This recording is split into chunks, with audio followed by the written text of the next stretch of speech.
سلیمان بن خالد بن مسافر نے بیان کیا، ان سے ابن شہاب نے، ان سے سعید بن مسیب نے، اور ان سے حضرت ابو ہریرہ رضی اللہ عنہ نے کہ رسول اللہ صلی اللہ علیہ وسلم نے فرمایا، بہترین خیرات وہ ہے جسے دینے پر آدمی مالدار ہی رہے، اور ابتدا ان سے کرو جو تمہاری نگرانی میں ہیں، جن کے کھلانے پہنانے کے تم ذمہ دار ہو۔ صحیح بخاری حدیث نمبر 5356۔ معمر نے بیان کیا کہ ان سے سوری نے پوچھا کہ تم نے ایسے شخص کے بارے میں بھی سنا ہے جو اپنے گھر والوں کے لیے سال بھر کا یا سال سے کم کا خرچ جمع کر لے؟ معمر نے بیان کیا کہ اس وقت مجھے یاد نہیں آیا، پھر بعد میں یاد آیا کہ اس بارے میں ایک حدیث حضرت ابن شہاب نے ہم سے بیان کی تھی،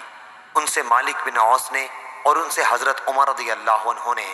کہ نبی کریم صلی اللہ علیہ وسلم بنی نذیر کے باغ کی کھجوریں بیچ کر اپنے گھر والوں کے لیے سال بھر کی روزی جمع کر دیا کرتے تھے۔ صحیح بخاری حدیث نمبر 5357۔ عبداللہ بن مبارک نے خبر دی، انہیں یونس بن یزید نے، انہیں ابن شہاب نے، انہیں عروہ نے خبر دی، اور ان سے عائشہ رضی اللہ عنہا نے بیان کیا کہ ہند بنت عتبہ رضی اللہ عنہا حاضر ہوئیں اور عرض کیا،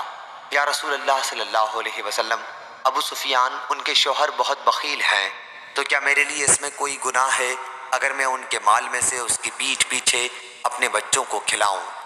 حضرت صلی اللہ علیہ وسلم نے فرمایا کہ نہیں، لیکن دستور کے مطابق ہونا چاہیے۔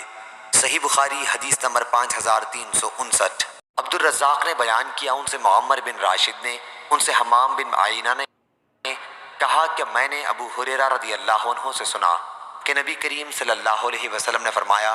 اگر عورت اپنے شوہر کی کمائی میں سے اس کے حکم کے بغیر دستور کے مطابق اللہ کے راستے میں خرچ کر دے تو اسے بھی آدھا ثواب ملتا ہے۔ صحیح بخاری حدیث نمبر 5360۔